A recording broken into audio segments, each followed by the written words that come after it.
Welcome, friends, it's the Movie Film Podcast. Movie Film Podcast, enjoy the show. Zachy and Brian are talking about movies. Movie Film Podcast on the radio.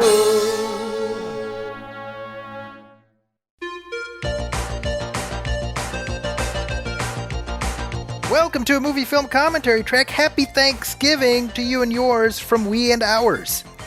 I think that's right. Yeah. I'm Zachy Hassan. That was Brian Hall. Hey, how's it going? You know what? This has been a commentary track that has been long in coming.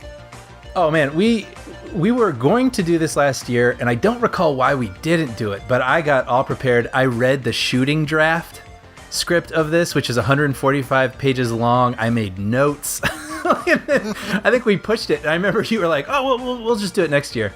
And of course, I was thinking, wow, like a whole year, like, it's got to go by. And now I'm sort of, well, here we are. It's a weird feeling. I got to be honest. One global pandemic later, we are ready to talk about planes, trains, and automobiles. And I got to say, Brian, given just the general overall malaise that has afflicted 2020, this movie is just like a big old warm cup of cocoa.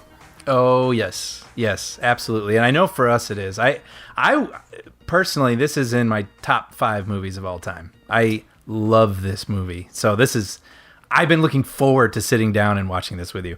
So really, I mean, I said this to Brian before we got on. I watch this movie every year. It is a tradition with my family. Thanksgiving Day, usually Thanksgiving morning, we watch Planes, Trains, and Automobiles. And while I know it, I wouldn't say I know of it as much as Brian. So I will be, riding side saddle. I'll be the Neil Page. Also, I'm Del. I think that makes you Del. I'll take it. Yeah. I'll take it. So we are watching John Hughes' beloved Thanksgiving classic, Planes, Trains, and Automobiles. Please watch along with us and listen to Brian tell you everything he knows about this movie. Oh, man. Here we go. The pressure's on. So let's take a short break. This is before we start on the road trip. You can go pee, do whatever you got to do, because we're not stopping later. That's right. No pit stops. Don't make us turn this car around. So let's take a short break, and then we'll come back right after this.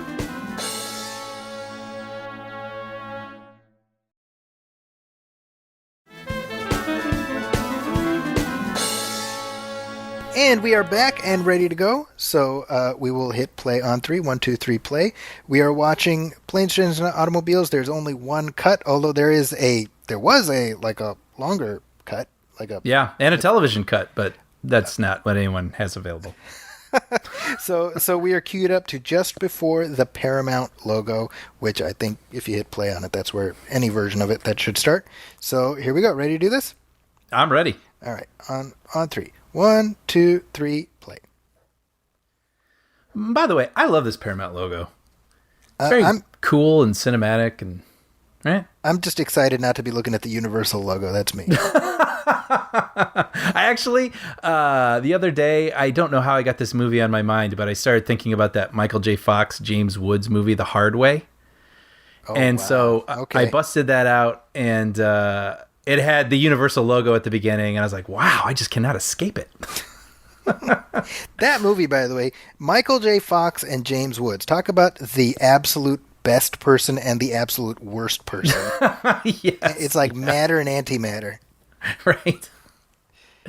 So Brian, so talk to me about this film and your history with it. Oh, man, I just adore this movie. By the way, I mean, we can go ahead and skip to the end. This whole moment here wwhere we have, is this the day before Thanksgiving or a couple days? 2 days before. 2 days. And so we have Neil stuck in a meeting, Steve Martin's character, and you have this executive just staring at this mock-up for advertising. And I mean, the way he does it is so, this actor, you know what I mean? Like I don't even know who this guy is, but he just absolutely makes this such a great moment. And then this is one of those movies, because John Hughes was doing this in the 80s, but after the end credits, you can see that there's a big turkey in the middle of the conference table, and he's still looking at the advertisement. So I came to this movie, I guess in the late 80s, or whenever it first aired on television, because I don't know why, I don't know if my dad was aware of it, but it was airing on CBS, and he was just like, we're going to tape this tonight. So we taped it off TV, and I just watched it because I didn't have cable, and so that's how I saw most of my movies was, CBS, NBC, ABC movie nights. And I just immediately fell in love with it. It's one of those strange movies that you could be 9 years old and find it hilarious, and I find it even more hilarious as an adult. There's texture and adult relationship-y sort of things in here that you go, oh, I've met a guy like that, kind of things that you get to apply later in life. But I loved it as a kid. And funny enough, being so familiar with the television version, of course, I was first introduced to that airport scene in a very different fashion with the way that they edited it. But we'll get to that later. But also there was extra scenes in that version because, I don't know, I guess because it's so short. It's only 90 minutes. And you have about 20 minutes of commercials for 2 hours. So they still are jarring to me. I mean, that's the version I've committed to my brain. So it's still jarring when I don't see the extra scenes on the airplane. How funny. But, well, real quick. So we just saw Ferris Bueller's dad there, right? Yeah. Kind of part of the John Hughes company or repertory actors. He's the coworker. He's Neil's coworker. Yeah. And the thing is, Neil's saying he's going to try to beat Rush Hour against all odds and try to make this flight back to Chicago from New York. But we learn at the end of the movie that if he had just waited out that snowstorm, he would have gotten home on time.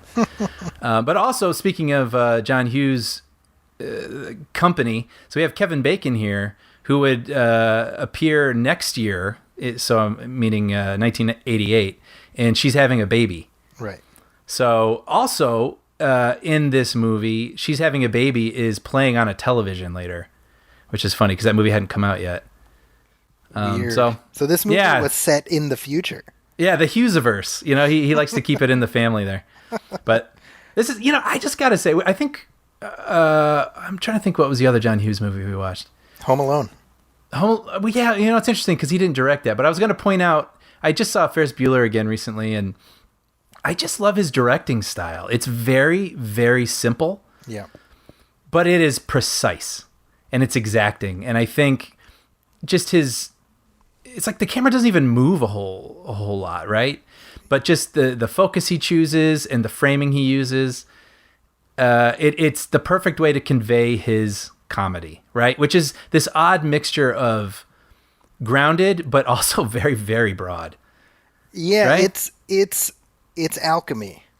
Yeah, and it was something that he in particular was good at because we've seen so many attempts to emulate Hughes' style, both in writing and direction, and they tend inevitably to fall short because there's just a particular kind of mojo at work. Yeah, and it's also kind of punchy, I mean, he has these hard edits, and like just then when we see, we just saw John Candy out of focus in the background, but you just, as Neil is having this conversation with the lawyer or the attorney here, close, I'm an attorney. They just do this hard cut to John Candy's coat, right? Opening the trunk, and it's very like, what's happening? Oh, look, and then in the puddle you can see a shower curtain ring, which is funny. Yeah, I just love it. I always wonder about this. Oh yeah, sorry. No, I mean just Steve Martin. Obviously, he's an icon, but I mean, I've always thought of this as one of his most iconic roles, and I don't know if that's just my age. Yeah, but it also perfectly utilizes his range. Yeah. Right? Like he gets to be serious Steve Martin, he gets to be exaggerated, angry Steve Martin, and he also gets to be silly, fun Steve Martin. That's true. So I was pointing out to you this morning that this movie literally came out 33 years ago today. As we record this. Yeah, November 25th, 1987. But looking it up, it made $50 million at the box office, which I was looking for inflation. I guess it's about $100 million. Yeah, that's, I mean, in $1987, that's a lot of money. Yeah, pretty good. And also, I'll point out, sitting in that home too. Also, it looks a lot like the Home Alone house, but it isn't. I actually looked it up.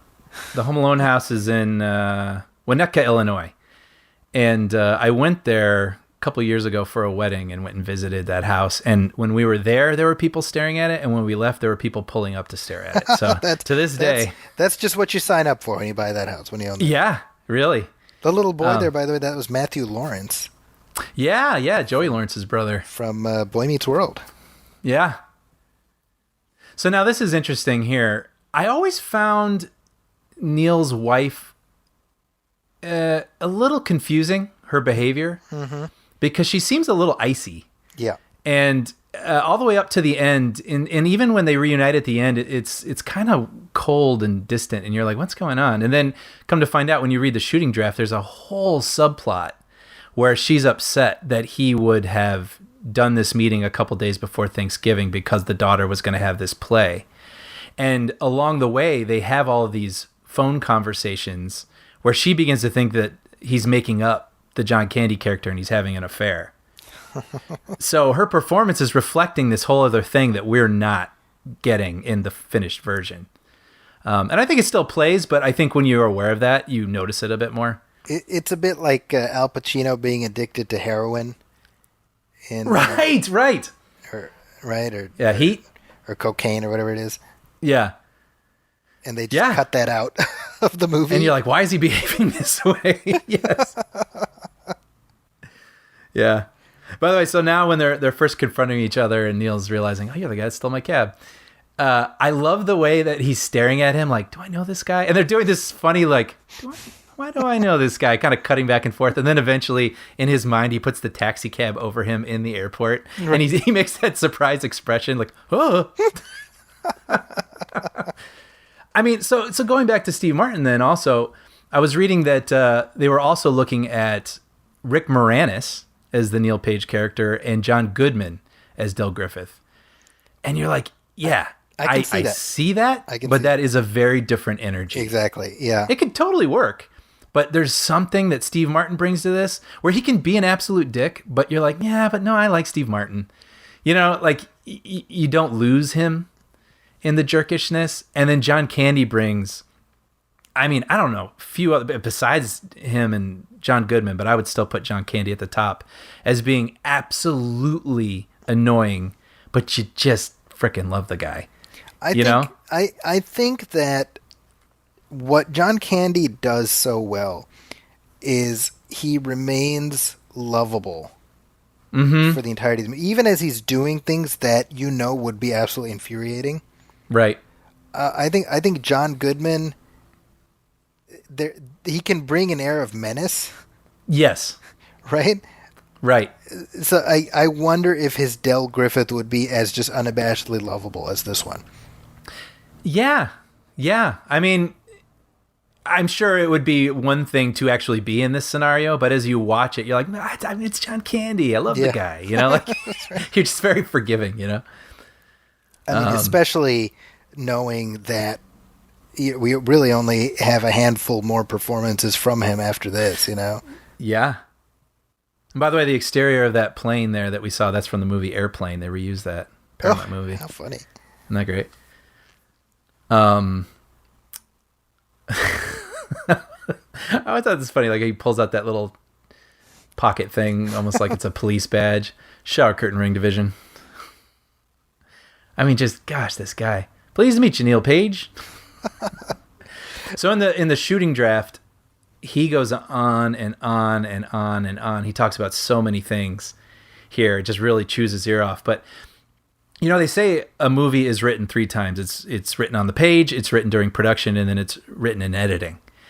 And it's one of those things where, you know, as you alluded to earlier, I think the editor, Paul Hirsch, has said that there is a 3-hour cut of this movie, which is probably everything they shot end to end to end, which isn't really watchable. And then they got it down to 2 hours, he and John Hughes, and then eventually to the 90 minutes that we know now.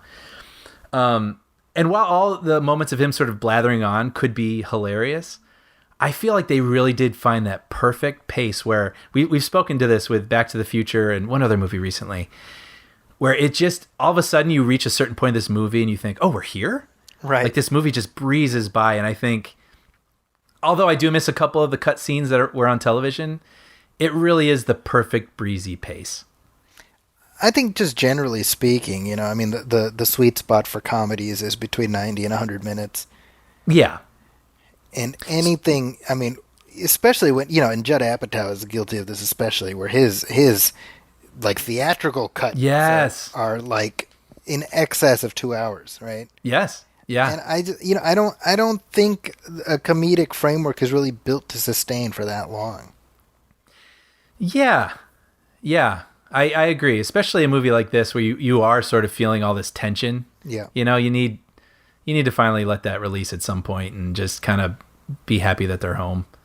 Well, I mean, let's talk about, you talk about how this movie is so beloved to you. I mean, what is it about this film that speaks to you and that makes it so effective? I mean, you're not the only one who considers it an annual tradition. I mean, it's like accepted fact. Well, you watched this on Thanksgiving.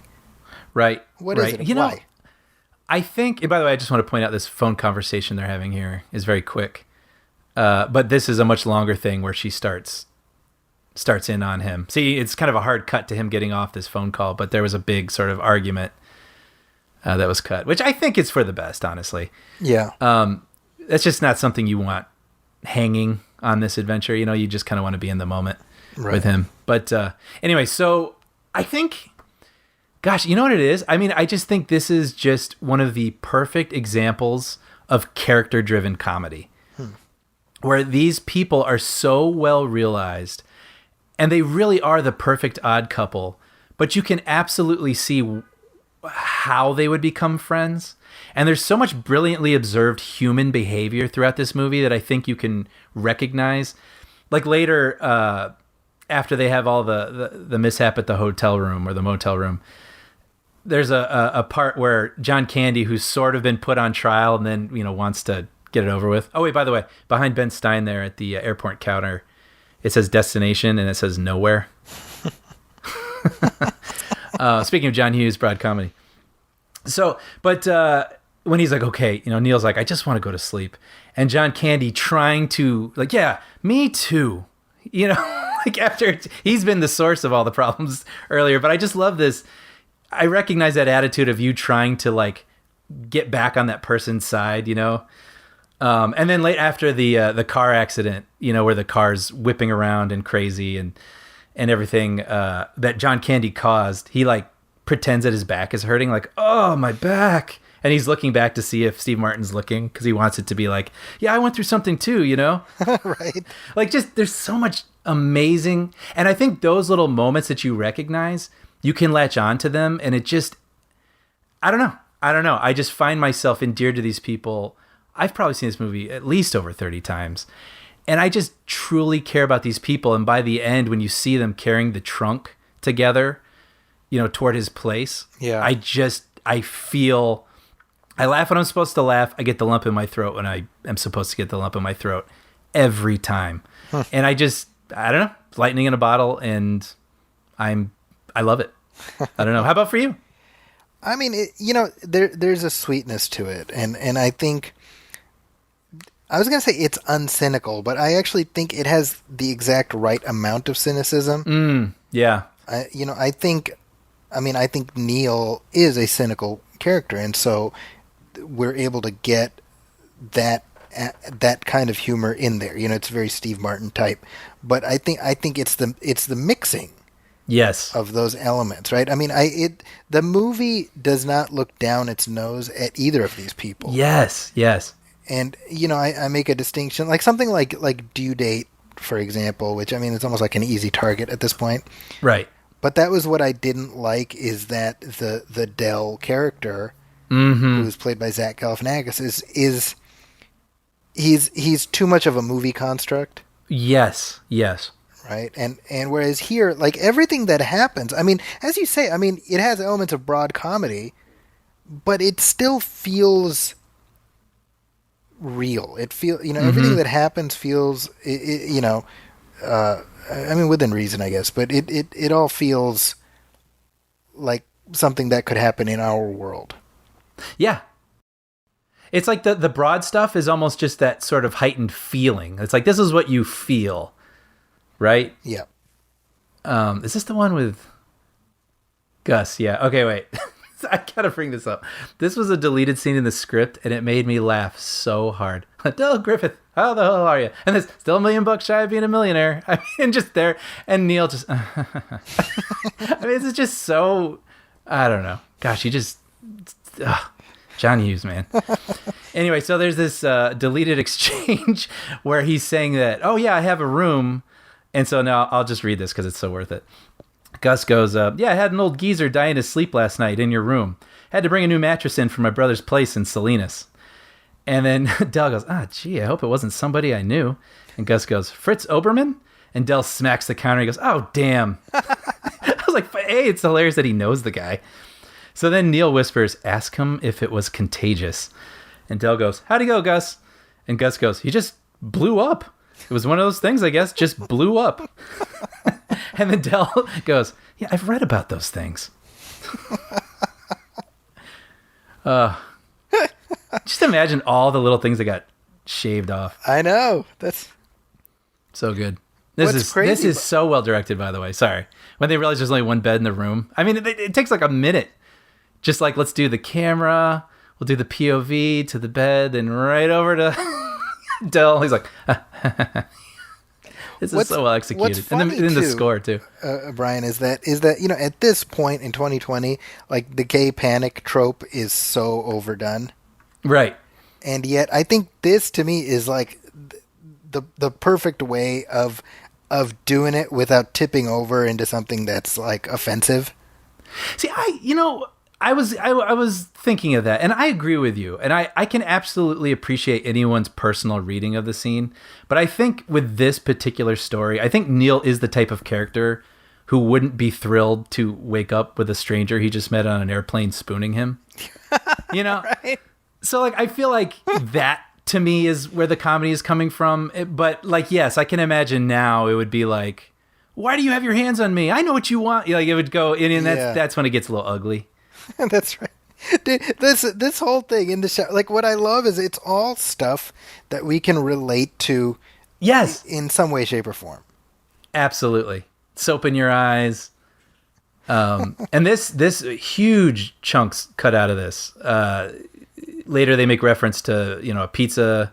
He's like, you went in my wallet for pizza. We actually saw that scene in the script. The beer exploding on the bed was an actual scene. But I think it's almost funnier, talking about, the writing and editing. Yeah. I think it's almost funnier referenced later when it's something that is in the past tense. He's like, I'm sorry those beer cans exploded. Like, what did you think putting them on a vibrating bed? Yeah. That's funnier than seeing it. That's true. Yeah, I didn't think about that. Yeah. I can relate to this so much. Just like looking at the, like, I've been in this situation where I had to share a motel room with just... somebody who had no concept of personal space and just really, maintaining, I think it speaks to a lot of people. I mean, I look at that countertop with all that shit spread out, and I'm getting like palpitations, Yeah. But we just kind of speed along. Like, we don't need all of those little sketches of them, and it's funny on the page, but this is just moving right along, You just need to bounce off the surface. Yeah. To get to allude to something deeper happening underneath. Yeah. Yeah. And then him even describing the beer on the bed, you can just picture that gross feeling, like wet bed sheets and, just sort of and this whole thing, I just love this. I guess getting ahead a little bit, but there's like a moment where he's scratching his butt. Do you remember this? But the camera stays on Neil, and Candy's out of focus, and you just hear, and then you hear his pajama strap, the elastic, like, go back to his butt. It's just like the perfect bit of Foley. It occurs to me that when this movie came out, you and I were Matthew Lawrence's age. Yeah, you're right. And now we are Steve Martin's age. Wow, you're so right. I think I looked it up. I think he's 42 or something. 42. Okay, wow. How old is Matthew Lawrence? Yeah, Matthew Lawrence is 40, Brian, right now. Oh, wow. So the math checks out. Doesn't he use as a cigarette lighter to like read his book, I think, at one point? Oh, and then later when they get robbed, that is the pizza boy from the deleted scene, the guy who brought him the pizza. So he sort of saw around the room. And Interesting. Okay. oh, and I want to make reference to. This is okay. So this is her watching. She's having a baby on TV, which is kind of funny. His wife. So going back on the airplane, there's a big deleted scene that I have memorized because I'm so used to the TV version, where the old man who's sitting next to Steve Martin is played by the same guy who plays one part of the nice old couple in Home Alone. That's right. That swapped the tickets with Catherine O'Hara. She has plenty of earrings, dangly ones. That guy. Yeah, that's right.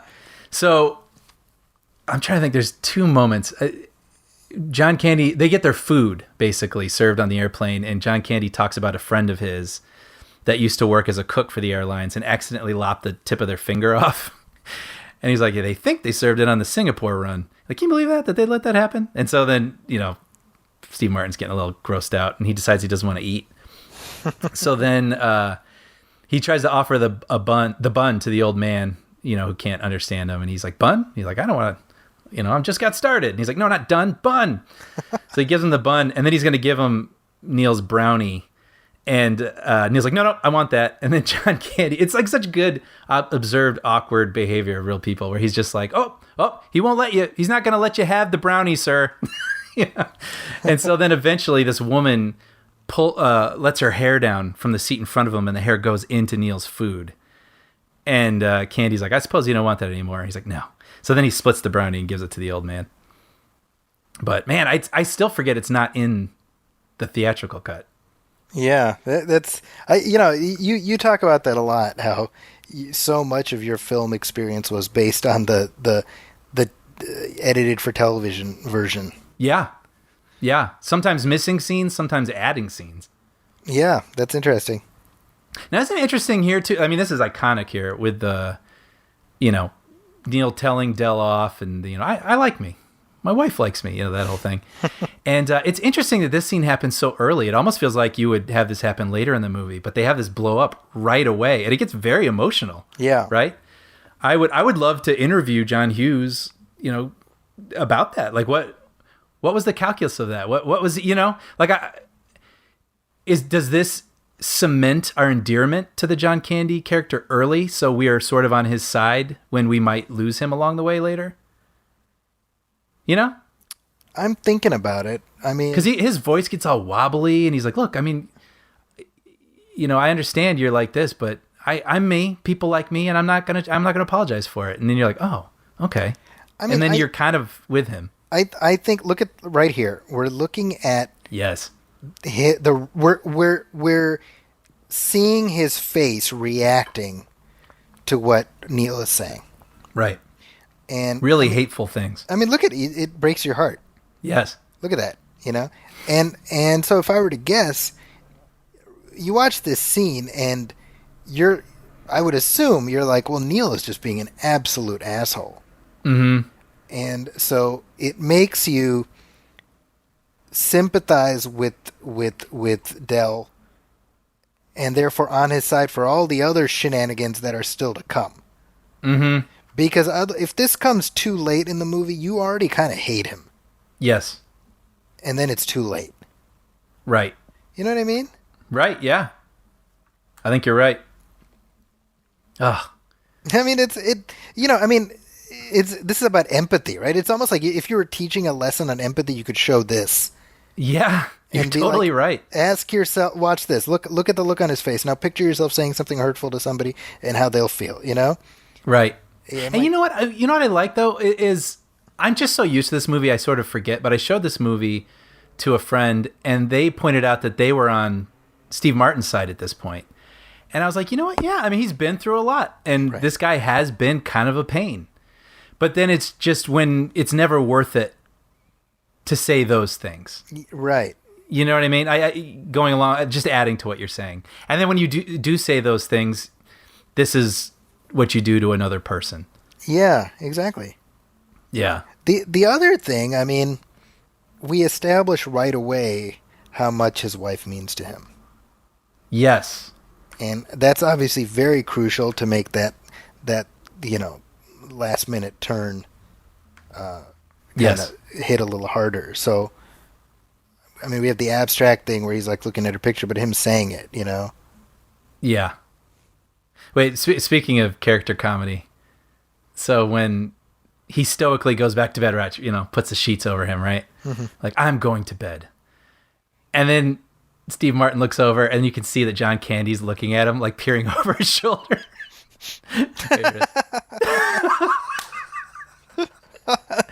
So good. Oh, that's just chef's kiss right there.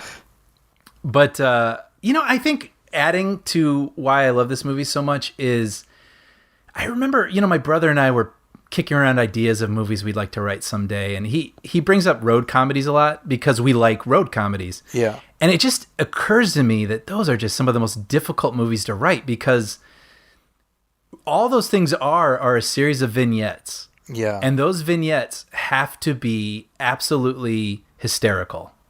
Otherwise, one vignette and you're tired of watching the movie. Like, you'll never want to watch it again because you're like, oh, this is when I can turn the channel. And I think with this movie, I love every experience that they have. And no matter how many times I watch it, I still laugh because I feel like I know these guys. Yeah. Right? So, like, I still find each vignette in this movie hilarious, and hilarious from the point of view of not that they're just sort of, like you say, comedic movie inventions like a Galifianakis character, but I feel like these guys are my buddies after all these years, you know? Which is a really, really crazy thing to pull off. I mean, I'm looking at that nightstand and I'm just coming down in hives, you know? like cigarette butts and Cracker Jacks. Look, it's like it's all over him too. Yeah. You can see it like in HD. Oh my God. But I mean, this is also kind of iconic. The two of them curled up in bed here.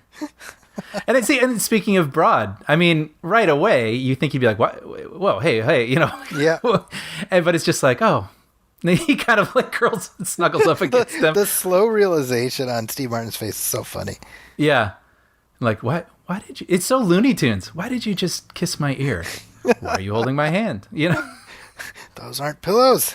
Right? So funny. So by this point, Steve Martin was already a big star. How Right. big of a star was John Candy? It's a good question, you know, because I don't think Uncle Buck had happened, right? I mean, he'd been in a lot of stuff. I mean, SCTV, of course, and then Vacation, you know, sort of in minor Stripes. roles, and right, and Volunteers. Did that come out yet? I mean, so you know, but I don't know in terms of, say, like leading man status, like where you Yeah. had the Uncle Bucks and all that stuff. This is like the perfect capper to the hotel experience here. I mean, it's the escalation of it too, you know, like, okay, like wash my face, and he looks down, the socks are soaking in it, and then he dries it off with the underwear. So great. And there's like horror music playing.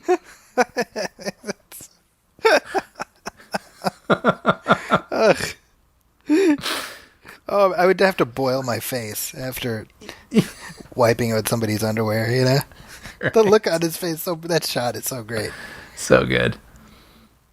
You know, I So- look at this snow, Yes. and I do not miss it even a little bit. Oh my gosh, I was just about to say the exact opposite thing. Really? I was like, don't you miss it, Zachy? I don't at all, because see, you know why, Brian? My entire childhood was spent in Saudi Arabia, so I missed the part of my life where snow is something fun that you play in. Right. The right. only thing I associated with is grab a shovel and just bust your ass for 2 hours. Very, very true. I do not miss spending a day at work and then just wanting to go home, but then having to ice scrape my windows and, you know, take chunks of snow off of the roof. Just having a scraper in your car. Yeah, when I first moved to California, it was this novelty I'd show all my Yeah, friends. me like, too. do you know what this is? You can't drive in Chicago without it. Yeah. Yeah, I guess, you know what? I mean, to be fair, I it's not that I would want to live. The worst part of winter, I think, for me was that it was cold for, say, like 5 months, but it was only beautiful for one. You know, that was the worst part of it. That's so true. But, you know, when I would move out here, and then I would go visit my folks, it was really nice then to have 2 weeks of, well, hey, I'll just go for a walk in this winter wonderland, you know? Right. But yeah, when I see it on film, it gives me good feelings. I'll co-sign that. That's fair. So, well, speaking of the snow, so something I was reading about the behind the scenes of this was basically the whole movie, they were chasing snow. And it even delayed starting the film by several weeks because the weather wasn't behaving like they had hoped. So they were sort of chasing snow all over the country and moving to different locations just so they could film their exteriors. And that sounds awful. I can't even imagine. Yeah. But I guess, the truck driver at the end who's kind of shy and doesn't want them in the cabin of his truck. Apparently, he was only supposed to have one line and work for one day. But because of all the weather-related stuff, they had to keep him on standby. Okay. And with all the extra days that he worked, he made enough money to put a down payment on a house. Get out of here. Yeah. That's just a cool story. Yeah. I love this image, too. Just the two of them on that trunk together. Like, there's just, you know what I mean? Like, the relationship is forming, That's, really, we're talking about a 2-day adventure, right? Yeah. And yet you're by the end you're looking at a relationship that you hope would last a lifetime. Yes. Right? Yes. And I believe, successfully by the end of this movie, you believe Will. Right. This character is so funny. Well, I love that and this is what's his name, right? Dylan Baker. Dylan Baker, yeah. Who known for prestige parts and prestige roles. Yes. So unrecognizable here almost. Well, what I read is that John Hughes told him to spit in his hand. Oh, right. Not tell Steve Martin that that's what he was going to do. Yeah. So, Neil's reaction is a real reaction. It's so perfect, too. The timing of it is just, he has to reach for that hand because he's already reaching out and he's like, ugh. It's so good. Right, here we go. That reaction. So good. In that single shot, the cutaway, you could probably, that was like a pickup or something. Yeah. But in that shot, you see him in real time reacting to that. But look at Neil's face, and then look at John Candy's face. I mean, his character just always wants to believe in the best of everybody. Yeah. He just, you just see it in his eyes. I love, this whole people train. He's like, his snorting. First baby came out sideways. She didn't scream or nothing. You know what I always think of with Dylan Baker is he narrated the Steve Jobs biography. Did you ever listen to that? No, like the audiobook? Yeah, and it's 30 hours long, so I listened to 30 hours of this guy. And I could just hear his voice in my head. He'd just be like, so funny. Steve Jobs always thought that wouldn't it be great if you had hours of music in your pocket? That's really funny. First time I ever saw him was in a movie called, I think it's called Sadness. Oh, is that what I think it is? It's like the pedophile movie where he's like really disturbing. Yeah. He's a pedophile. So that's like my first thing I think of when I see Dylan Baker, which is not his fault, obviously. He's getting Right. It's a very disturbing movie, though. Yeah. Philip Seymour Hoffman, also, first time I saw him in that, was in that. Right. Also. Or wait, is it called Happiness? So the exact opposite of what I said. Yeah.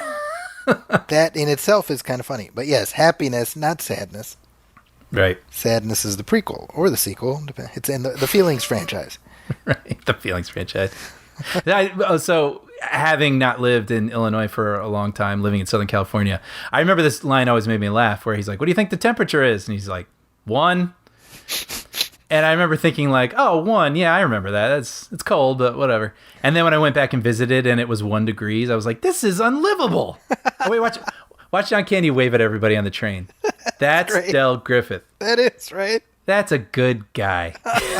He may get on your nerves, but that's a damn good guy. I love that. I wonder if he even improvised that. I just think it's touches like that. Like I'm feeling something right now seeing him do that. I'm like, I love this guy. And I think that's something that I have attached to this film that makes it sort of something that'll always be there for me. Well, it's the little touches that allow you to revisit it again and again and just find something new.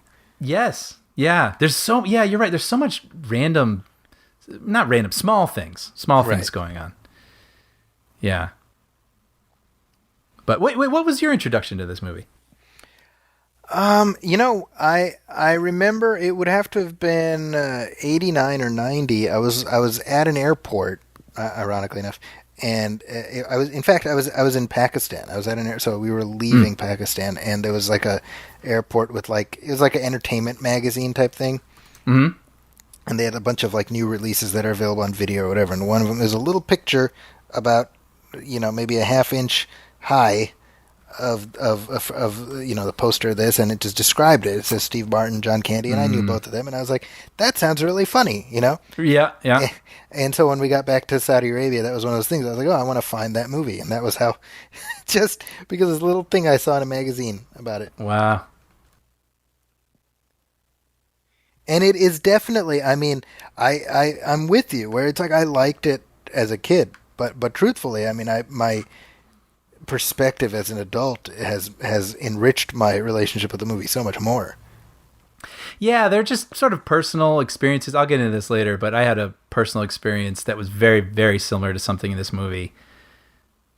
Just things that happen to you in your life, but also just behavior. There's just behavior that you experience with various people at work and whatnot. And then when you see it depicted so brilliantly, yeah, it just becomes funnier, where you didn't realize maybe someone acting a certain way is a joke. Right. What's funny too is this movie, for all of the things that go wrong, it never gets to the point where you're like rolling your eyes at like the contrivances. Like, literally, I was just thinking that. Right? Like, it could tip over into, okay, well, what now? Like, but this, it just feels conceivable. And maybe it's even the detail of seeing all these poor people grabbing their luggage and lugging them across. Like, this feels like something I've probably experienced on a smaller scale, having to hike through mud with a group of people who, because of a car broke down or something, I lived my own planes, trains, and automobiles experience a couple years ago when I was invited to the White House. I don't know if you remember this. I do. Oh, yeah. Couldn't forget it. Yeah. I was, it was a simple thing. I was supposed to be at a thing Thursday afternoon, and so I left like Wednesday morning, and I'm like, I'll go to Washington, D.C., get there a day early, have time to see the sights, whatever. And when I got to the airport, right then, the entire Southwest network across the country had crashed. Oh, I forgot. I remember that now. Yeah. So basically, my flight, I was supposed to go from Dallas to DC. I missed my connection. I spent a whole night at the airport. Then I caught another flight to Buffalo, and then from Buffalo, and it was, wow. I mean, by the time I got to Buffalo, and I'm trying to book my connection to this city, I mean, to DC, I look like Neil, and as he's talking to Edie McClurg later. Right. That right. Was me. So you learn about the wells of patience that exist within you that normally go completely untapped. Right. I mean, truly, like I and I'm not saying I'm a great person, but I think I am a good person in this very narrow sense that I did not absolutely just lose my shit completely. Right. And I stayed good-humored about all of it. And you came here directly after that, right? Yeah, the next morning after the event. Yeah. Which I remember that. That event, by the way, was crazy because we had the reception. President Obama was there, and he had this great moment. And then that night, while I'm in my hotel room, I'm watching Donald Trump give his acceptance speech at the Republican convention. Oh, wow. So, like, I have so many history there. Yeah. So much history, Yeah, I remember that. There's this incredible picture of Obama speaking. Yeah. And it's sort of in profile, right? And then you can see the audience, and you are very clearly at the front of the crowd there. It's a really great picture. I'm maybe like I would say like 12 feet away from him. Yeah. Which is 12 feet closer than you've been to President Obama. So that is correct. Yes.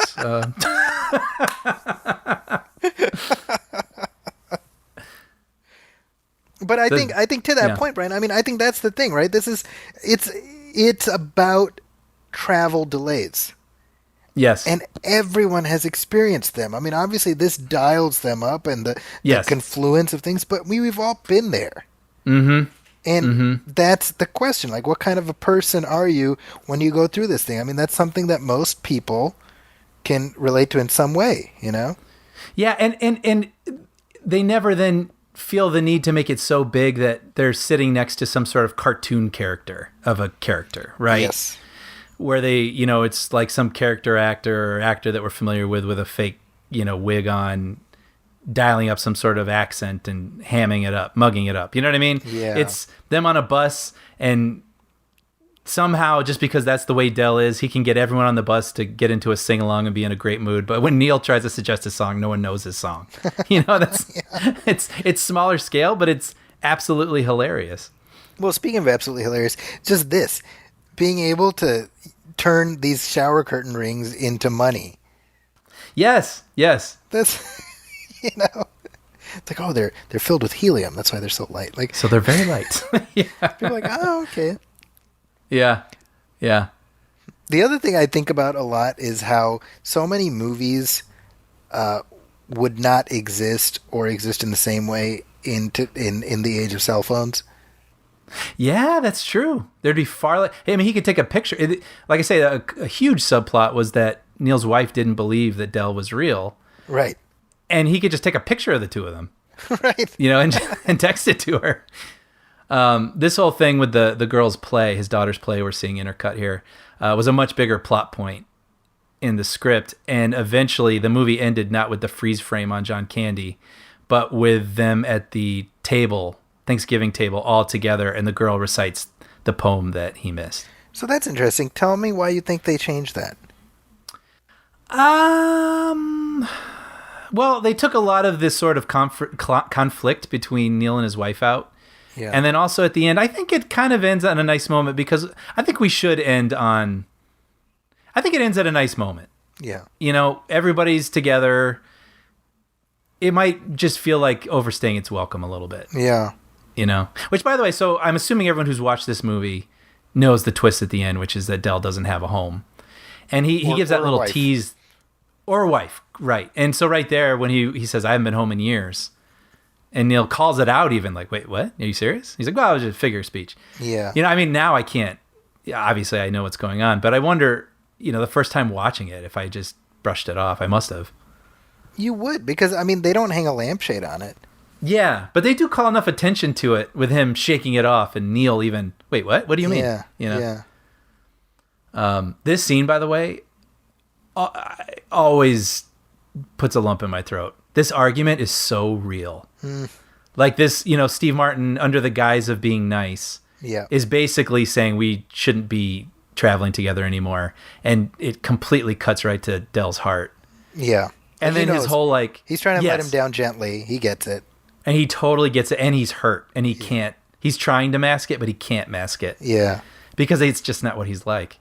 And so and then they start arguing over the bill, and I'm like, oh, this is almost too real. See, folks, what Brian is talking about is the last time he and I were traveling together.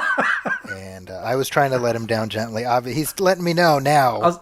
He saw what I was doing. And Brian, I'm sorry. It's fine. And you know what? I'm glad we're doing this. I think we're going to be closer for it. I think you are the Del Close. Del Close. Who's Del Close? That's a name. That's Del Close. Yeah, I like that. That's no, that is a person or something.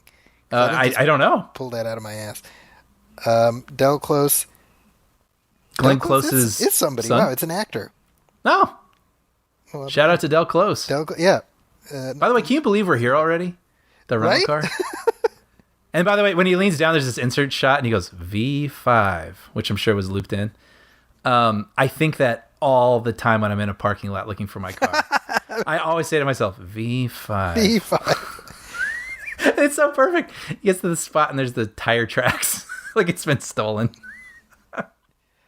But no, so I meant to say, you are a Del Griffith sort. You think? Not in the sense that you are just a messy maniac. Thank you. But you're the type of person who gets everybody enthused Oh, Everyone feels good. I am absolutely a Neil Page in that he is the proverbial tight ass, and that is very much me. you think? I think we have. I appreciate that, by the way. That was very sweet. But I bet we have traces of both. Hey, I can I'll lose take my it. crap. Actually, you know what? We're getting ahead of it here, but so this is the famous scene.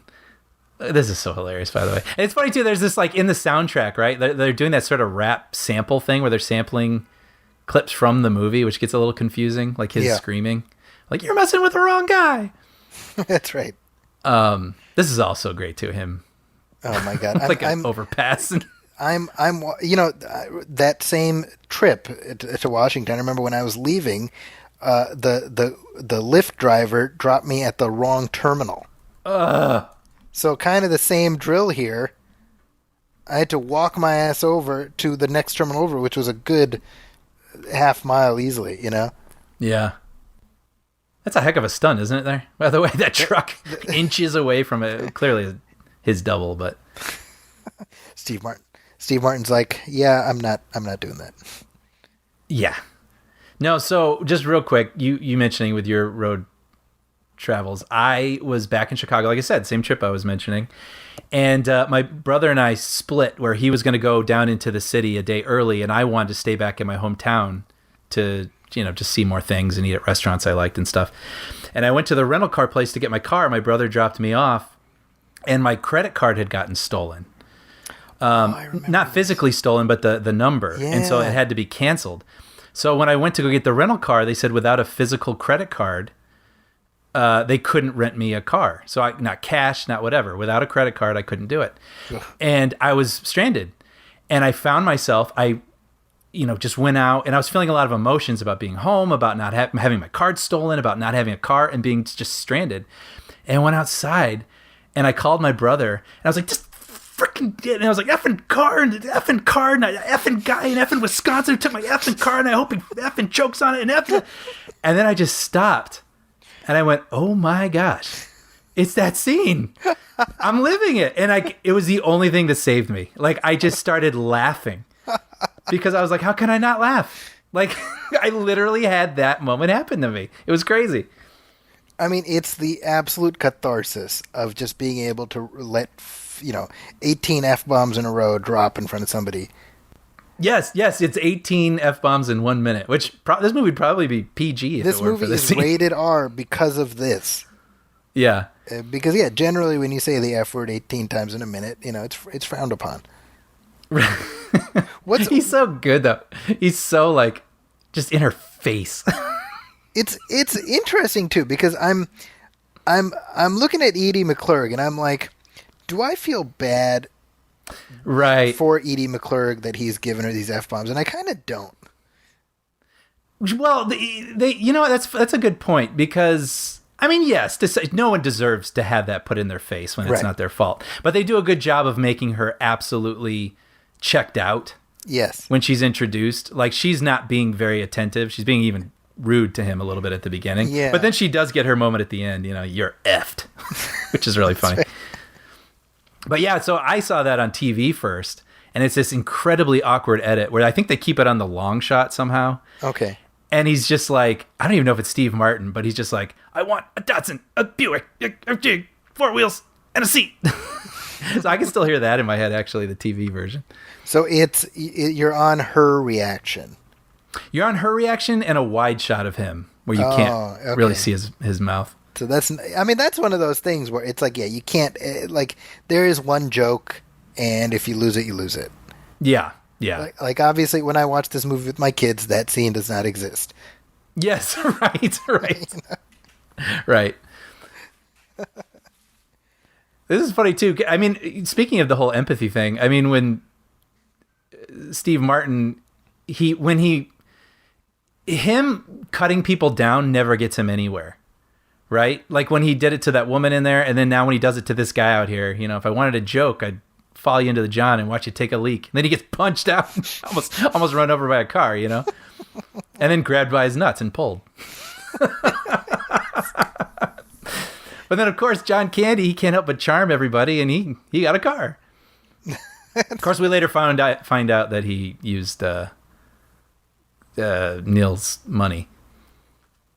That's the thing. I mean, it's like there's so many points in the movie where, you know, you don't know whether to like Del or not, you know? Yeah. Yeah. It's so funny. So, by the way, I think... Oh, and then, they augment his voice here. So, that sort of age-old joke of someone, like, falling on a log on their crotch and, like, Yeah. kind of digitally thing, which is kind of silly, but... It still works. I think this is where Red River Rock is played for the first time, that really synthy, upbeat song that plays a couple times throughout this movie. And as a kid, I loved that song. And so much so that I was at a Venture one time, if you remember those. Kind of like a Target, but smaller. Ah, yes, I remember Venture. And they had the record for this, the soundtrack, on sale for 99 cents. And I was like, well, that's an easy buy. And I would just like listen to this song. I think it drove my brother crazy. And then years later, our pal Sean Coyle, working over at Puppy Dog Pals, we have a song in every episode. And a lot of times he can suggest to our composer, Andy Bean, who's a friggin' genius, like, hey, maybe something sort of in this vein or whatever. And I watched one episode about the neighbor girl, her dad was having a hard time getting home. And then the song that plays sounds like Red River Rock. And so I texted him, I was like, dude, is that on purpose? And he just sent me a winky face. It's nice to know people, right? Yeah. This is so genius, too. I mean, just the seat, all the sort of physical comedy, This entire sequence...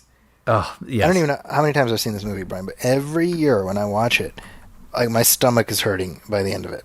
Yes, yes. Because it's such a masterful, slow burn buildup of like 8 things in a row having to happen. Yes. You know? And they're all hilarious. Yeah. And you can, again, sort of, when you're older, you kind of can relate to that feeling of a seat not, messing with a car seat and it being uncomfortable. And then we cut right... Or no, maybe it's a little here later.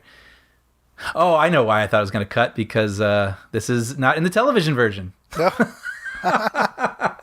Because he's asking him, things annoy me about you. And Steve Martin's like, what? And he's like, you play with your balls a lot. That whole thing. So funny. He's like, you do more ball handling than Larry Bird. This was all like new to me when I bought the Blu-ray. I was like, this is hilarious. What? There is 100% more testicle humor in this movie than I... Well, and even more than that, in the shooting draft, I had this. There's a scene where Neil's driving and Del's asleep. Okay. And so Neil's like, Del. And there's no response. And then eventually, it gets very broad. And he's like, Del Griffith, wake up. Hey, up and at him, stupid. Da, da, da, da, da. And then Del keeps sleeping. So then Neil knows it's safe and he goes to adjust his crotch. And then Del, without opening his eyes, goes, just can't leave your walnuts alone, can you? Come on, that's pretty funny. I know. It's out there on Google if people are interested, the script. So this was all stuff that was cut out before they even shot it? Or does it exist? I have a feeling, with them saying that there's a 3-hour version of this, and even if you watch the trailer, there's jokes that aren't in the movie. I imagine they shot most of it, but then just knew what to whittle down. Now, didn't John Hughes, crank this script out in, a weekend or something? Yeah, that's kind of what he's known for. I think, most of his scripts, he cranks them out in about a weekend, basically. That's nuts. Look at all that. By the way, this is another thing. John Hughes loves Rube Goldberg devices in narrative form, right? I'm putting my wallet in here. Don't let me forget it. And then this whole thing with the mess around, which is just it makes me laugh, and it also just warms my heart watching. Yeah. And we spend a whole scene watching John Candy lip sync to Ray Charles. Which is absolutely worth every second.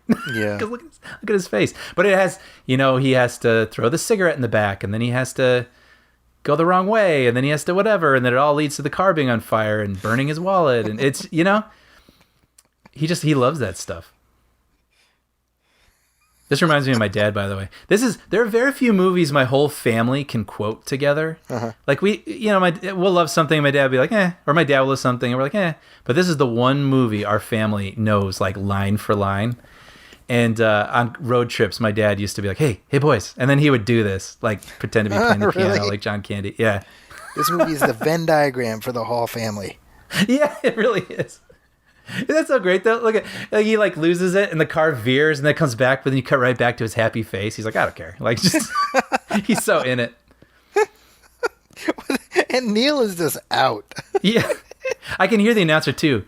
That was Ray Charles doing the mess around. Just like you're saying, the Rube Goldberg, just like one thing leads to another, leads to another.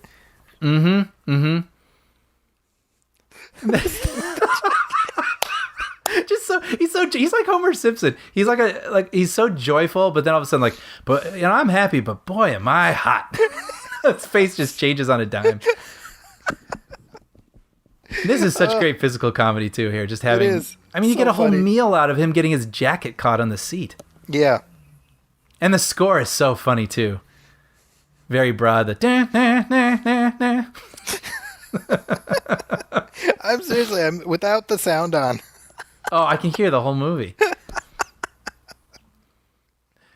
It is funny. You know what? And it makes me think about cutting that scene where Dell's asleep and then can really hear him. Yeah. Then it's almost repeating now that we have Neil asleep and not hearing anything that he should absolutely be hearing. Yeah, you're right. You know? That's a good point. I mean, those must have been tough cuts to make, but it absolutely makes this movie, this sort of slick, repeatable thing it is. The same thing that applies in screenwriting applies in editing. You have to be willing to kill your babies. Yep. Steering with his crotch. With his legs. There you go.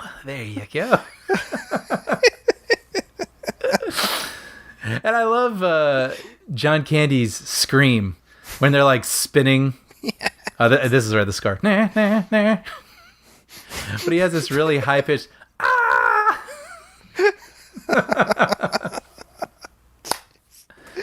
Oh my gosh.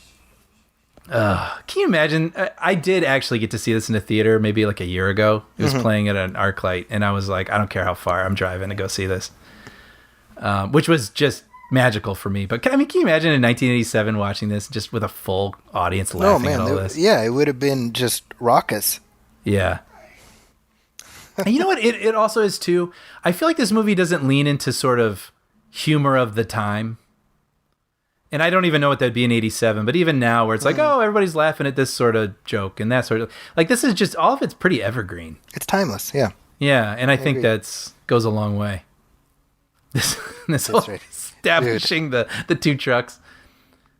And there's a lot for you to trust your audience to track, that they just went the wrong way down an on-ramp. Right. Or an off-ramp, I should say. This is so good. And then the people in the car on the other side, right. You're going the wrong way. How do they know where we're drunk. going? How would he know where we're going? Yeah. So good. And this is the only time you've ever seen Del mad. Right. He's like offended. Some joker wants to race. And he's doing like the drinky. Yes. But you know what I love too? Is the score is deadly serious. Yep. Like it's these really urgent strings, that you would put in some sort of thriller if someone was running away from a bad guy, and that makes it even funnier. I totally agree. How does he know where we're going?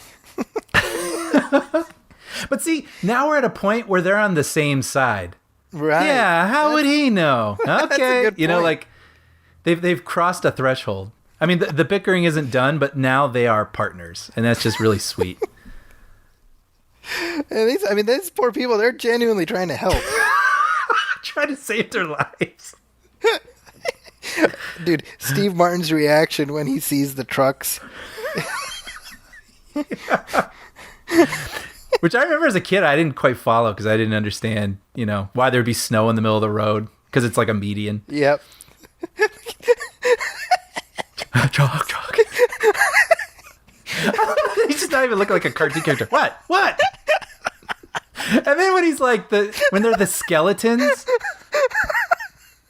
I can imagine the studio being like, "Why?" And I'd be like, "No, it stays. Like it's perfect."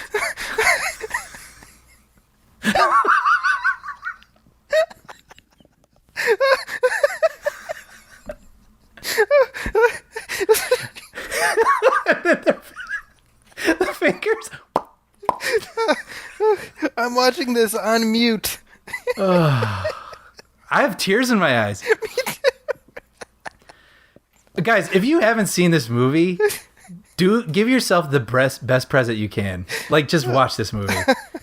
Oh, it never gets old. Oh my god. And then think of the sound design too. I mean, we just had him in like a devil costume. Yeah. And like skeletons with jackets on and like horns blaring. And then it's perfectly the trucks, the editing and the sound design. And now it's quiet that you can hear the tires on the wet street, and it's just such a perfect come down. Oh my god. Oh yeah, I should be able to buff this right out. I love this. My dad does this all the time. Wow. We can laugh about it now because we're all right. I'm having to like wipe my eyes. Ugh. Oh, sorry. I realize this track now is us just loving this movie, but it is what it is. That's right. Yeah. No, but I'm. It's so perfect too that Neil isn't saying anything. It's like worse. This is where. Sorry, but real quick, where he's feeling his back. He's like, "Oh, my back." Yeah. He's like trying to garner a little sympathy. Little sympathy. Yeah. Anyway, sorry. What were we gonna say? I mean, you can see just off his reaction. That's kind of. I mean, Steve Martin is such an expressive performer. Yes. He doesn't need to say anything for you to have a clear sense of what he's thinking. Right. Right. And you know that chest. I think yes. the way it becomes sort of a talisman throughout the film. Right. It starts out as this impedance that literally is the thing that keeps Neil from going where he needs to, and then by the end, it's the thing it's like the symbol of their friendship. They bring it in together, you know. You're totally right. Yeah, great call. Going back to the Looney Tunes. Like, look at the car on fire, look back. Like, yeah, no, our car's on fire. I mean, it's like something out of an Abbott and Costello movie. It is, and it's so... I just love that Hughes trusted his instincts. You know, there's even this incredible moment where, you know, where they're holding each other and they're like, zink, zink, zink, zink. Like, he's just like shaking him. And he's like, because, and he shakes him again. It's so cartoonish, but it just works in this R-rated comedy somehow. Well, and the nice thing is that the movie has like slowly ramped up to that level of zaniness. Yeah, you're right. You couldn't do that when they first meet. Yeah, like minute 15 you can't, but by, an hour in, you've slowly worked your way there. Yeah, good call. Seeing them laugh here together is nice, even though he's sort of laughing at him. You finally did it to yourself. I was thinking, like the Dell's reaction to the car, even more than an Abbott and Costello, it's like Laurel and Hardy. Yeah, it's like something Stan Laurel would have done, you know. Totally. And he's realizing he used his wallet.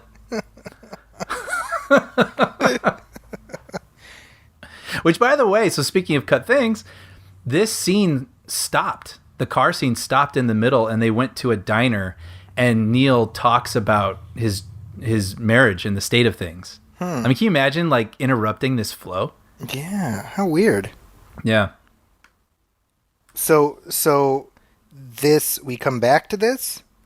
I don't know exactly when it happens. It's probably maybe even after like the song, right? And then they stop, and then they get back in the car, and then the truck thing happens. Oh, I see. Okay. So it's one of those things where I would love to see the extended cut as a curiosity, but at the same time, I think this is probably the perfect version.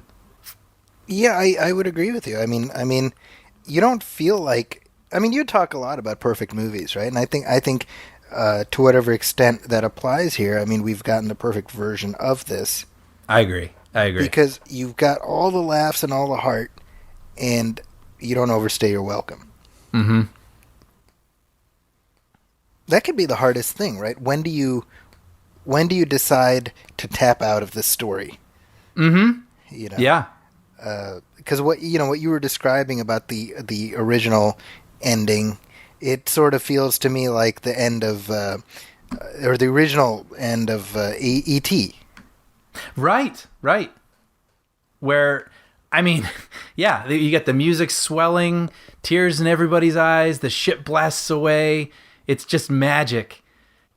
And then they were going to have an extra scene seeing that Elliot was in charge of Dungeons and Dragons. Yeah. Unlike the first scene, sort of a mirror scene.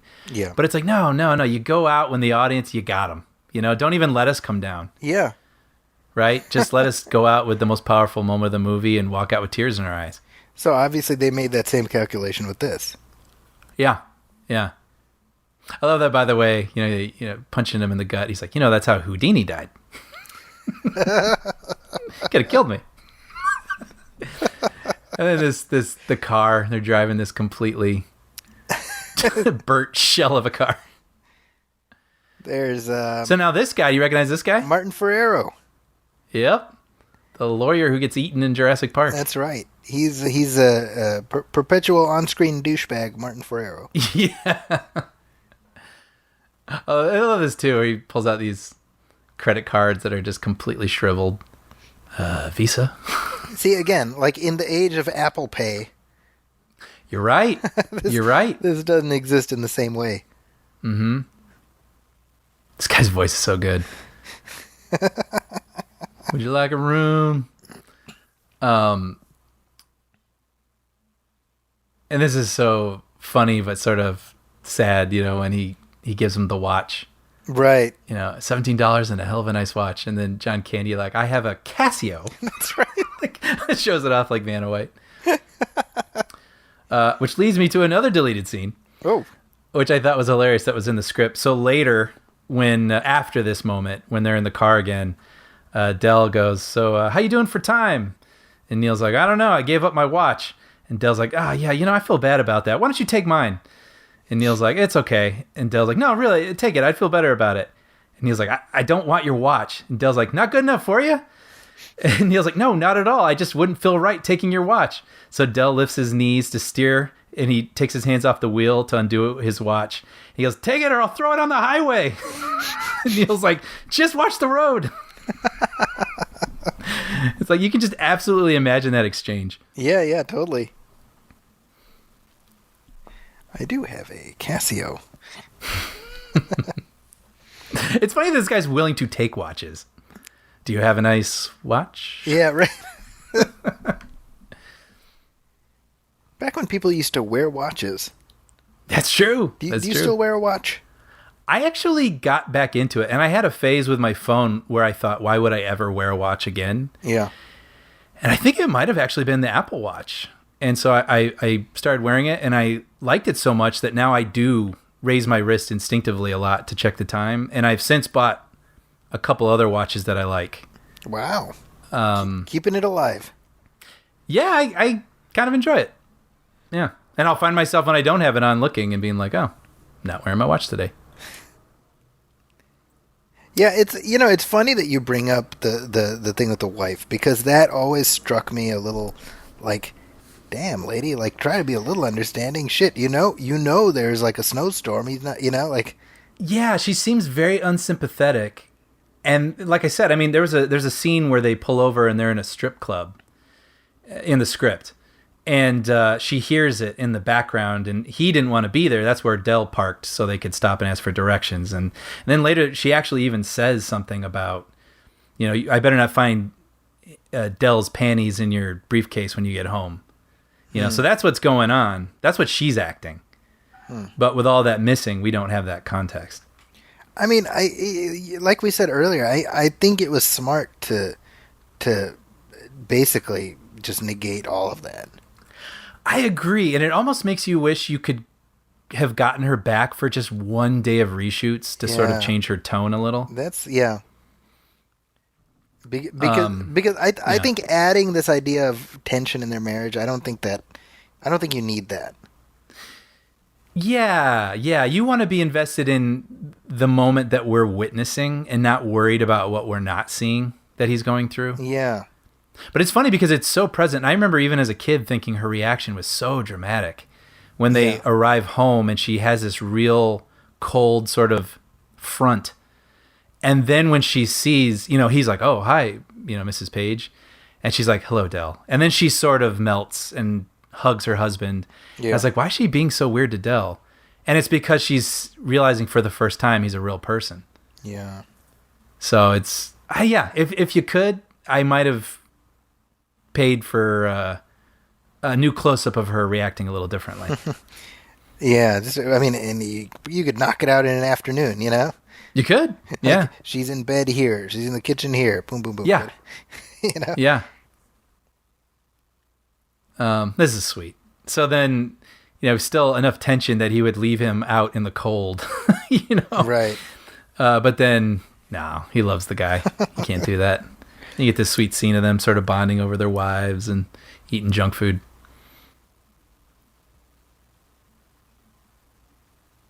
And then, later we sort of get the idea that this is maybe a glimpse into Dell's life, right? Yeah. Hotels, eating crap in bed, picture of his wife on the stand, Yeah, you sort of see, you already know what kind of a marshmallow he is as a person. Right. And so it's easy to imagine that losing his wife would just, leave him perpetually brokenhearted, Mm-hmm. He can't reclaim normalcy because of whatever that relationship meant to him. Right. Right. Well, just because we have this scene to sort of talk over a little bit, and while you're mentioning it, so the way that it plays out at the end, I think if you're really paying attention, does feel like sort of fudged with the footage. Yeah. You can see the train take off, and you can tell that the train's going in reverse when Steve Martin returns. And the reason was, I've read two accounts of this. In the script that I have, Dell actually follows him home on the train. And so Martin encounters him in his home train station, is like, "What are you doing?" And I've heard a version too where they meet in a diner and they talk about this. But either way, Dell gets, in this version, we find out that Dell is homeless and his wife has passed away. But there's much more detail in the script where you find out that his wife was sick even when they got married. So it was almost kind of a tragic sort of love story. And they had dreams of having kids, and now he realizes that that's never going to happen. And so when she passed, it was too painful being in that house. So he took his life on the road. So he's not necessarily homeless. Yeah. He's just choosing not to be in one place because it's too hard for him. Yeah. And he has this line where he says that, holidays are the hardest. And he finds that he latches onto someone each year. And then John Candy ad-libbed a line where he said, "And this year, I didn't want to let go." And I read about that line from Steve Martin in an interview he did, and he started tearing up when he recalled that. Wow, no kidding. Yeah. Yeah, Steve Martin had a quote from an interview where he was talking about the similarities between John Candy and Dell. Right. And he says, well, he was a very sweet guy, very sweet and complicated. And so he was always friendly, always outgoing and, funny and nice and polite. But I could tell he had kind of a little broken heart inside him. Yeah. Isn't that interesting? Yeah. It is. It is. Gosh, to me, it draws home the idea of, the tears of a clown, right? Like, yeah. People who are the most outgoing and audacious and humorous tend to be nursing, some kind of pain. Mm-hmm. And obviously Robin Williams was one example. Right. Those people are gone now, unfortunately. But that same idea. Yep. Like their joy comes from bringing other people joy. Yeah. Yeah. Well put. So now, their friendship has been cemented. Yeah, exactly. They're going to bicker and they're going to fight, but they're on the same team. You got to rock it a bit. I love this noise too. He's like, "Oh."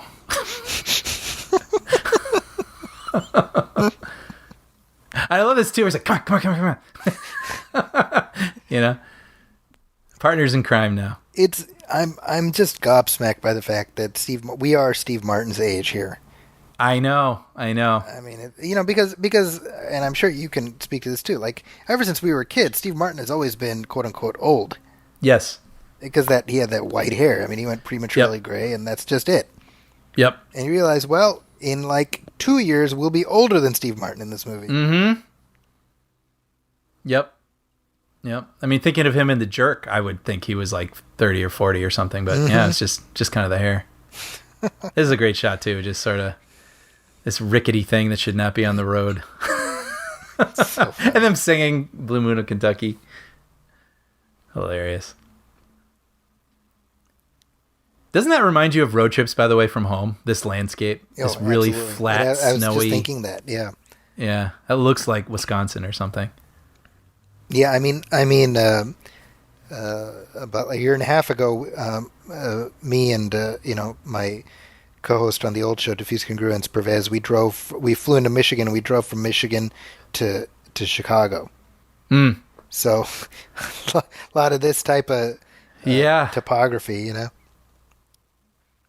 Michael McKean. Yeah. Yep, and apparently he had a much bigger part that got chopped down. Which makes sense. I mean, Michael McKean at this point was enough of a name. Yeah. Where it would be more than just a cameo.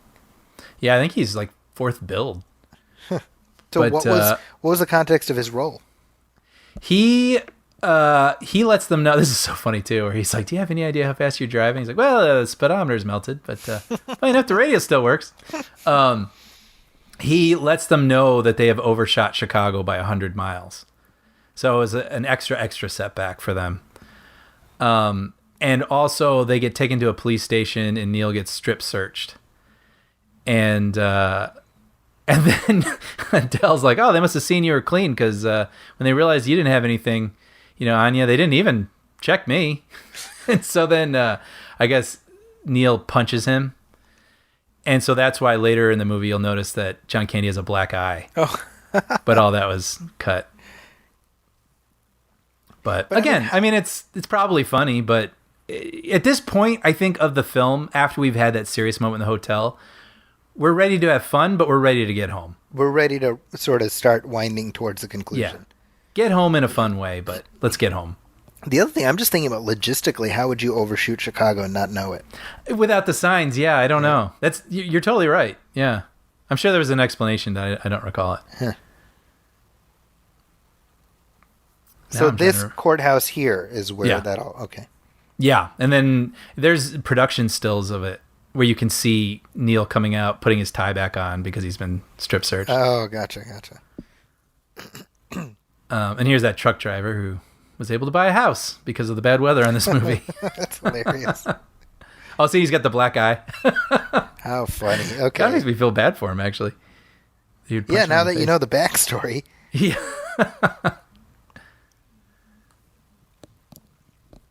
Yeah. What was I going to say? There was something else I was thinking. But yeah, even by like the score, you can just tell the movie's sort of like, all right, we're chugging along now. Right. Like, let's go. Sort of like when they get back in the truck, there isn't a set piece. It's more like, we should be home in 4 hours or so. Again, I've said this to you before. In my headcanon, the Polka King is Del Griffith. I would like that. You know? That he finds some guys and starts a band. Yeah, that makes me feel good. John Candy, for those of you who are listening or wondering what we're talking about, yeah, he had a cameo in Home Alone, which, by the way, we didn't mention this in the commentary, but like he was kind of irked by the fact that he basically worked for Scale, and he went on to see how much money that movie ended up making. Yeah. He wasn't thrilled by that. Yep. And he worked, wasn't it like a 24-hour day just improvising? Yep. Yeah. And basically that was just a favor for John Hughes. Mm-hmm. Mm-hmm. LaSalle and Van Buren. Right? Ugh. Yeah. This to me, Brian, this is like when I've been watching ER, seeing the L stops, I'd be like, yeah. Balboa. Yep. I caught like a little bit of Adventures in Babysitting on HBO the other night, and they were like going down Lower Wacker and all that. I was like, Ugh. But this goodbye too. He's not hurrying out. He's like saying goodbye. Yeah. You know, like this is a different Neil Page, and it's kind of amazing that we accomplished this in 90 minutes, to be honest. That's true. I mean, ultimately, This hug. it's just Yeah. as much about Neil becoming less of a tight ass. Yeah, they both kind of grow. Yeah. Dell calms down a little bit, and well, they both do in different ways. So sad. That little look. Have a happy holidays. Yep, you know it. Like, And he's it's not going all like in the performance. This whole final piece here was just sort of created in editing. Yes, which I read. You never know. I mean, you read these things and you're not so sure because it almost seems too perfect. But Yeah. this is kind of sad. This when you know what's going on here with him. Yeah. But these looks on the train. Apparently, that this was unused stuff when they were rolling, but not, doing the scene that they just kind of got of Steve Martin. Yeah. Which I believe some of it, but Sammy and him looking when the watch isn't there, I'm like, well, that feels scripted. But and then this here, someone was pointing out online that this was probably from that end scene. They repurposed that footage of the Thanksgiving scene. Oh, sure. Oh, That would have been the yeah. ending. Good And they- call. Yeah. Which, by the way, actually, I want to shout it out. I wish this had been here years ago, but someone did a little essay that just dropped like a day ago on YouTube called The Lost Version of Planes, Trains, and Automobiles. And they do a pretty good, succinct job of a lot of the stuff I've sort of mentioned. They read the script and they have a lot of production stills. And it's like kind of a good watch if anyone's interested. After listening to our track. First, you Of do course. that. Yeah. Of course.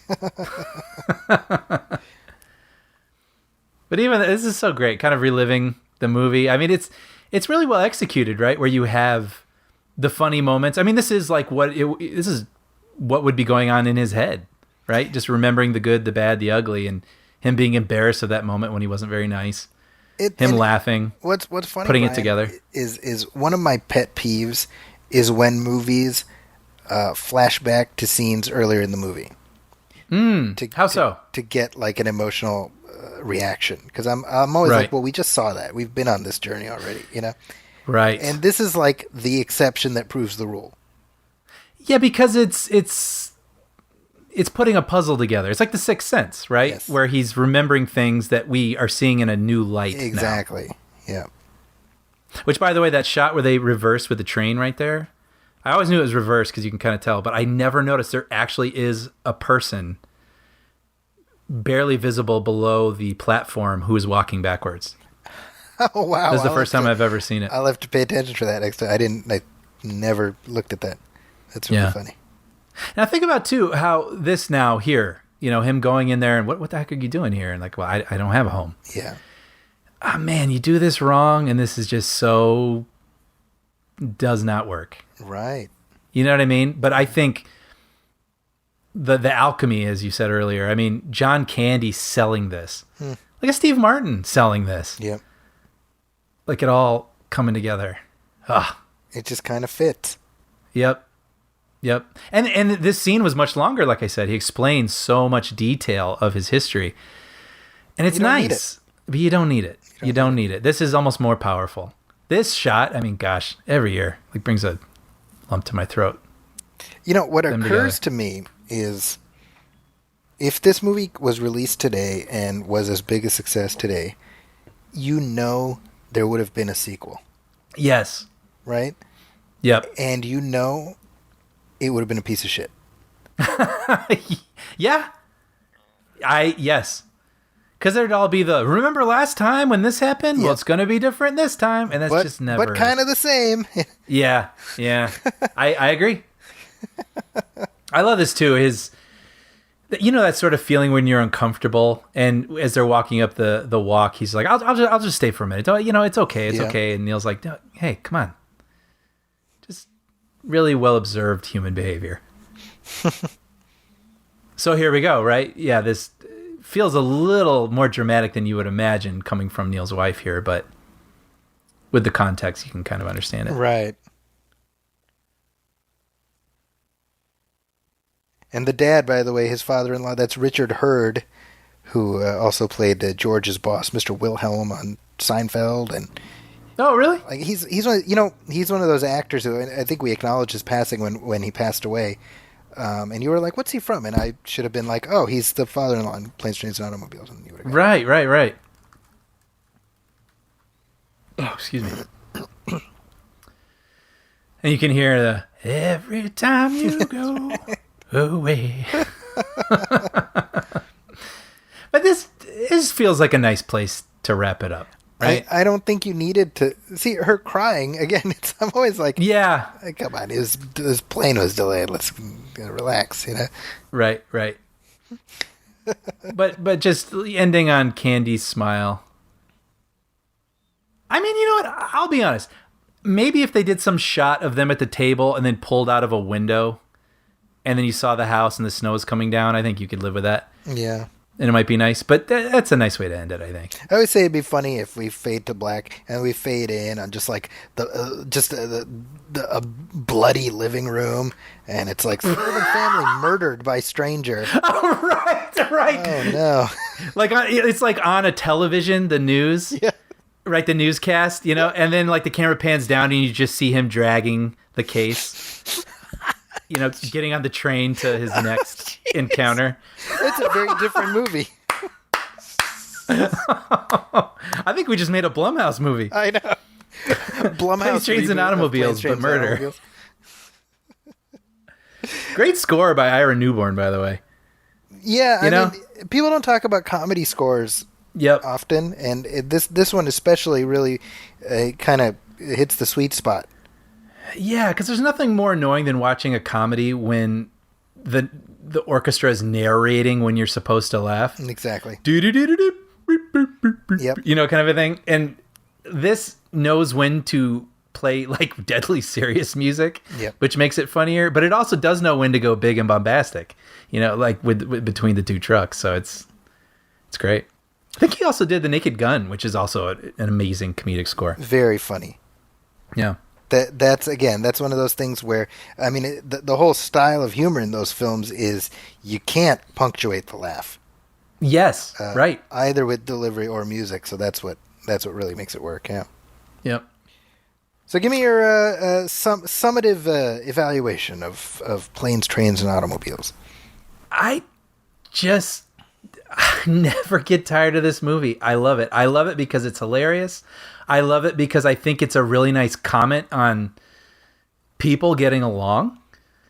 And I think that I never get tired of watching these two guys on that journey, the comedic journey and the journey of becoming friends. The comedy and the heart plays for me every time, and I will never get tired of this movie. I think that's like the perfect place to leave it. You know, I don't think there's anything else we can say. Well, yeah. And I this was just an absolute blast watching this with you. I could even see myself popping it on and watching it with the sound on at some point tomorrow, Thanksgiving. I absolutely will be. Like that's going to be on my itinerary for tomorrow. So that this just warmed me up for that. So I'm excited. Great. Thank you, everybody, and we've gotten many requests for this track over the years, so I hope it measures up, and I hope you'll continue sending in your suggestions for tracks you'd like to hear commentaries for. We take your suggestions to heart, and we got a lot of them sort of in the hopper for, you know, the eventually pile, as I call it. If you have any questions or comments for us, please drop us a line at moviefilmpodcast@gmail.com. You can also hit like on our Facebook page, facebook.com/moviefilmpodcast, and message us there. As always, please go to iTunes and leave a review, leave a star rating. Every little bit helps, and every comment is appreciated. If you're looking for me online, you can find me on Twitter at Zacky's Corner. That's ZAKIS Corner. And Brian, where are you at these days? You can find me writing for Puppy Dog Pals, Disney Plus, and Disney Junior. There you go. I think that's a good place to wind things down, but we'll be back soon with our next regular show. Until then, on behalf of my partner Brian Hall, my name is Zachy Hassan. This has been our movie film commentary track for Planes, Trains, and Automobiles. Thanks, everybody, for listening. We'll catch you next time.